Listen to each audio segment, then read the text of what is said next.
Hey, lovely. So I did say that I would talk about the resentencing memo. It's a very thick, weighty document that DA George Gascón sent to the judge regarding his recommendation for resentencing in the Menendez case. And so the December the 11th hearing is really important. And if the court declines the resentencing request, if the Judge Michael Jessup declines it, then the habeas petition remains an option. And I have not had confirmation that there will be a hearing for the habeas on November the 25th or 26th. And I know that that's in the media right now, but it has not been confirmed. So the third track is clemency. Governor Gavin Newsom has now received a petition, and DA George Gascón is supporting clemency for both Erik and Lyle. He's written letters of support citing credible allegations of physical and sexual abuse, so that's important. And the letters also talk about both Erik and Lyle's dedication to rehabilitation and that they're ideal candidates for clemency, so specifically around resentencing. So this memo breaks down to two key components. One is their record of rehabilitation, and two is the potential risk to the public. It's not just about, oh, they've shown that they have done all these different programs, it's about what their risk level is, and I'm very interested in that.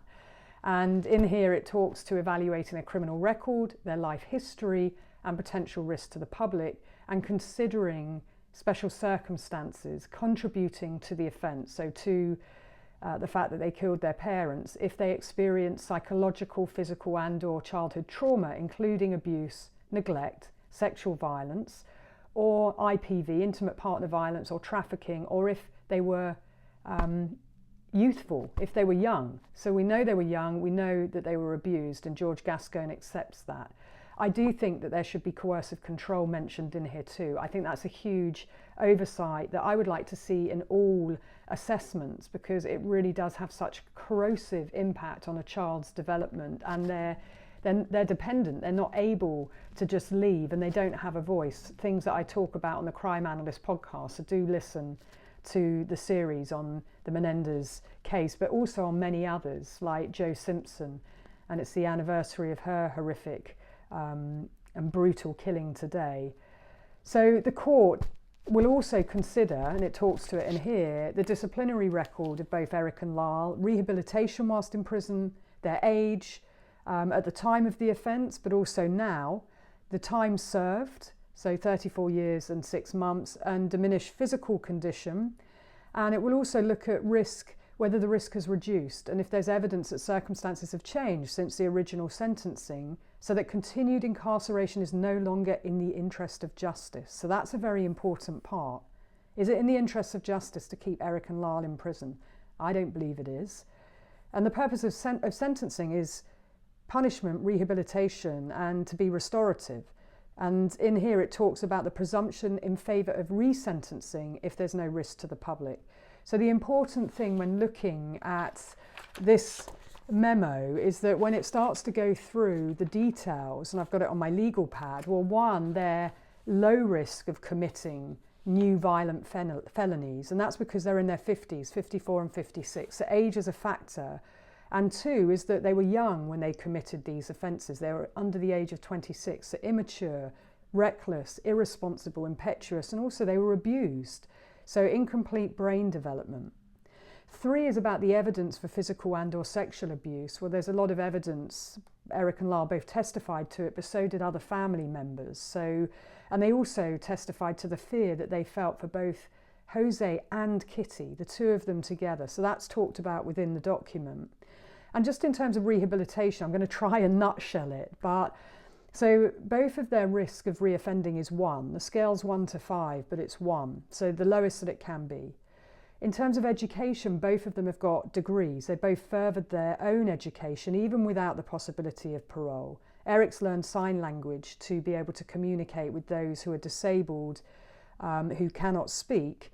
And he also spent a lot of time working with elderly inmates as well, and he's developed a program for disabled and elderly inmates. He's a leader, a facilitator, he's done empathy programs, victim workshops. He founded the 12-step recovery program, a meditation class. He's co-founder of the Starlight Peace Project, the Empowered Alternative to Violence program. He's a lead facilitator, facilitator, domestic violence, education, awareness programs.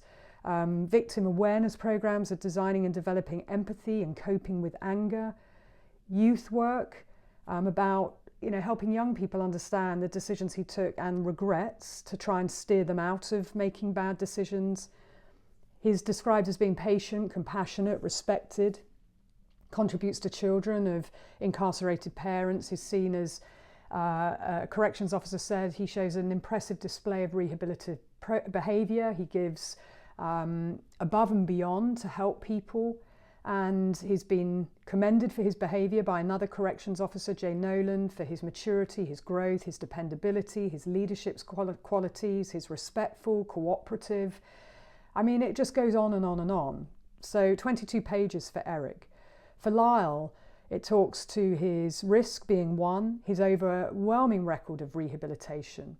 Not one single fight. In fact, when he first went into prison, he had to go into the special needs yard because he would never fight back. So all that stuff you saw in Monsters, absolute nonsense.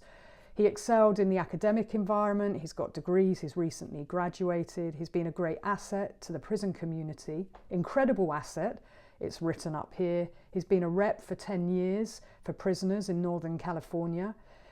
A leader amongst peers. He's created 4 programs. One green space program, which is the beautification project, and the enormous landscape mural, raising over $250,000 with businesses and $100,000 for artificial grass.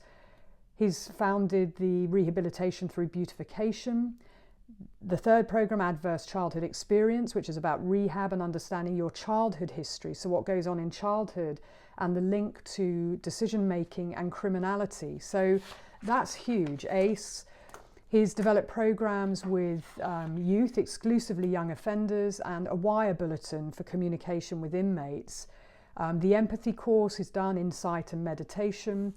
And really, there's a documented history of positive transformation across 30 years, which talks to their characters and who they really are. Not what we see as a caricature in a fictionalized scripted show. There's a tremendous amount of self-work here and using their experience to help others. I just want to quote Lyle of what he said. I decided early on in my incarceration to connect with abuse survivors. My own life would never be free of suffering, but I found a way to use shared experiences to help others and myself heal and understand this complex trauma. I asked my family to create a public Facebook page in my name as a safe space for survivors of sexual abuse.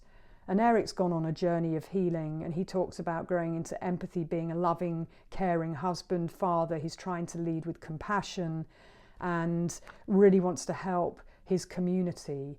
And so, for both of them, this exceptional conduct, it does matter because it will be looked to in resentencing. It's about, whilst they've been in prison, what have they done with zero hope of parole?